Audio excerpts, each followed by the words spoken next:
مين الزمالك وحشه زي يا جماعه؟ اخيرا اخيرا اخيرا الزمالك هيلعب بكره. طبعا كلنا عارفين ان الزمالك هيلعب بكره الساعه 6، واكيد كلنا عارفين برضو ان الفريق هيكون دي كدها الصومالي. الفرق بقى ان المفروض الماتش ده كان يبقى بره ارضك، بس هو دلوقتي على ارضك، لان احنا قلنا هنتحمل تكاليف السفر والاقامه بتاعه الفريق التاني. خلاص، فكله كده تمام. طيب الزمالك هيلبس ايه بكره؟ هيلبس الزي الرسمي بتاعه اللي هو الابيض عادي، الزي الكامل بالابيض. تمام، مفيش اي مشكله في الحاجات اللي انا بقولها دي. طيب ايه المشكله؟ المشكله عندنا احنا نفسنا، احنا بقالنا كتير ما لعبناش مباريات رسميه. وطبعا الزملكاويه الاصلاء عارفين ان اول مباراه رسميه للزمالك بعد توقف طويل بيبقى الاداء مش احسن حاجه. تمام. طيب هل دي المشكله الوحيده؟ هقول لك لا، هقول لك احنا عندنا 3 غيابات مؤثره. طيب مين هم ال3 غيابات؟ اول واحد عدي الدباغ. عدي الدباغ لسه يا جماعه ما رجعش للتدريبات الجماعيه لسه. طيب مين تاني؟ عندك ناصر منسي لسه برضو. تمام. طيب مين كمان؟ ادم كايت. طب يبقى احنا كده عندنا 3 مؤثرين غايبين. طيب عايزين نقول انه مش دي الازمه الوحيده. الازمه كمان انه المدير الفني انا عارفه ان عليه خلاف كبير، وانا اول واحده اعترضت عليه من زمان من اول ما بدانا المباريات، وانا كان عندي يعني تخوف كده من الاداء، ما كانش عاجبني. وكنت كل مباراه حتى لما كنا بنكسب كنت بقول ان الاداء ما كانش احسن حاجه. تمام ماشي، بس خلاص احنا قدام امر واقع ان الراجل ده مكمل. ده امر واقع اتفرض عليك زي ما اتفرض عليا. طيب الحل ايه دلوقتي؟ مفيش قدامنا حاجه كجمهور غير اننا ندعمه، صح؟ اصل احنا مش هنستفيد حاجه لما نقعد ننتقده في حين ان هو كده كده هيفضل موجود. مش هيأثر بس غير عليه هو شخصيا، هو مش هيبقى طايق المكان اكيد، صح؟ هو الناس بتنتقده، انا عارفه ان هو عنده غلطات ويستحق الانتقاد اكيد، انا مش بفاصل في ده اصلا، بس ده مش وقته.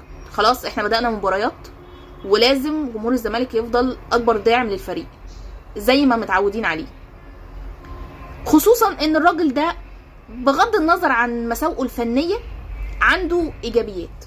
والله تخيل، هو متحمل ظروف الفريق جدا، يعني هو راجل ما بياخدش فلوسه، وكمان عرض على الاجانب اللي عندهم مشاكل يقولوا له وهو يديهم من جيبه، وده شيء ايجابي صراحه، يعني لفت نظري. طيب ايه كمان؟ كان في تصريح كده قاله بيقولك يا سيدي ان الزمالك رغم الصعوبات قادر على المنافسه. عاجبني الروح، يعني عاجبني ان هو شايف ان دايما في امل، وان الزمالك اصلا الصعوبات دي بالنسبه له حاجه كده يعني حافز. والله شوف معظم البطولات اللي نادي الزمالك خدها هتلاقي كان في صعوبات كتير قوي قبلها. فان شاء الله يبقى اللعيبه رجاله وتكون كويسه وتنزل الملعب عايزه تكسب. انا مش طالبه كتير والله. عايزين نتكلم عن التشكيل، مش التشكيل المتوقع لان انا ما بتوقعش حاجه من المدير الفني بصراحه، يعني ساعات ببقى متوقع ان هو يعمل حاجه معينه ما بيعملهاش. انا ممكن اقول لك بقى التشكيل اللي انا عايزاه يلعب. تمام. طيب اولا انا عايزه عواد هو اللي يبدا في حراسه المرمى، ما حدش يقول لي صبحي وما حدش يقول لي المهدي، ماشي؟ مش عشان المهدي وحش خالص، بس عشان عواد يستحق انه يكون اساسي. تمام. طيب عندنا في الدفاع يا جماعه انا عايزه حسام عبد المجيد يركن شويه. تمام، يركن شويه، مش بس عشان اداؤه الفني، لا عشان هو بيماطل الزمالك في التجديد. فانا مش منطقي خالص ان اركن الونش ومحمد اسماعيل خالص، لا انا عايزه ثنائيه الونش ومحمد اسماعيل دي تبقى ثنائيه جامده.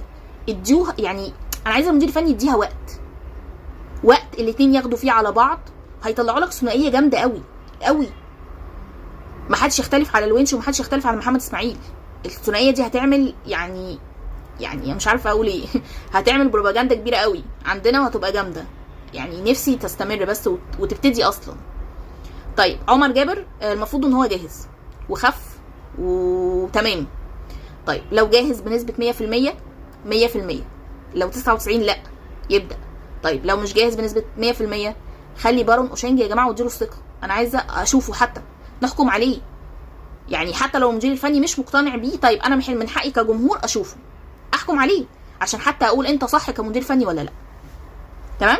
طيب طبعا لا جدال عليه بنتائج اكيد. تمام. نص الملعب انا عايزه احمد ربيع، جنبيه عبد الله السعيد، قدامهم احمد حمدي. طيب هتقولي دونجا، هقول لك دونجا ما عنديش مشكله، بس احمد ربيع كان متالق، اركنه ليه؟ اديله. ولو عايز دونجا ممكن تشاركه كاحتياطي، ما فيش اي مشكله خالص. طيب بلاش ناصر ماهر والنبي عشان الواحد اتخنق وجاب اخره. محتاجين بقى نشوف احمد حمدي، نشوفه في الملعب. حاسه انه هيدي اكتر من ناصر ماهر. وناصر ماهر لو برضو فايق ما عنديش مشكله ينزل كبديل، بس مش اساسي، عشان يحس ان هو لما بيبقى وحش ما بيلعبش اساسي.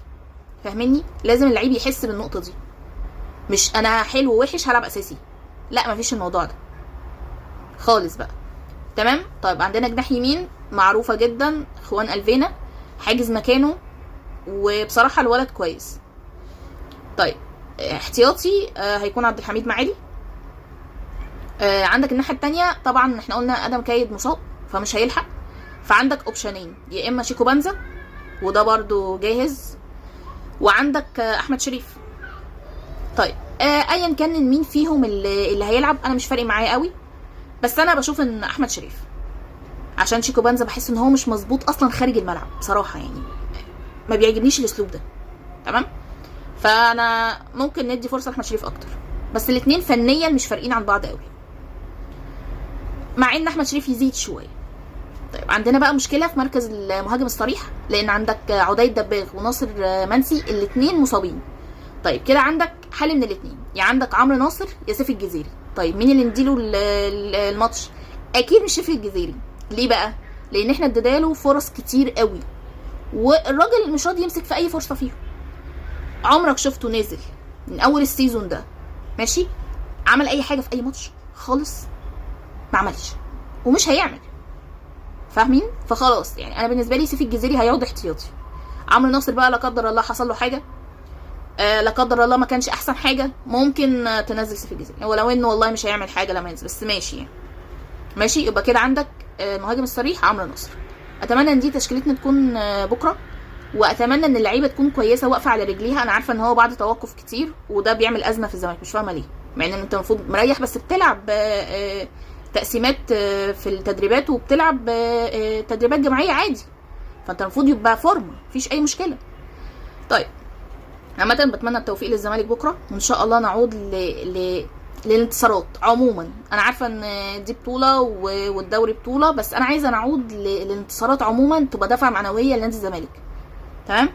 وان شاء الله نتاهل بسهوله من بكره، من بكره نضمن التاهل. ليه بقى؟ لان انا عايزاه ممكن يجرب ناس تانية في المباراه بتاعه الاياب، بس نكون ضمننا التاهل عشان يعرف يجرب براحته. ناس بقى ما تكونش بتلعب اصلا، يعني انت لو ما لعبتش عمر جابر ممكن تلعب بارون اوشينج، يعني لو لعبت عمر جابر الماتش بتاع بكره لعب بارون اوشينج الماتش اللي بعده. لو لعبت بنتايك مثلا الماتش ده وكسبنا فرق سكور يعني، لعب فتوح الماتش اللي بعده. تمام.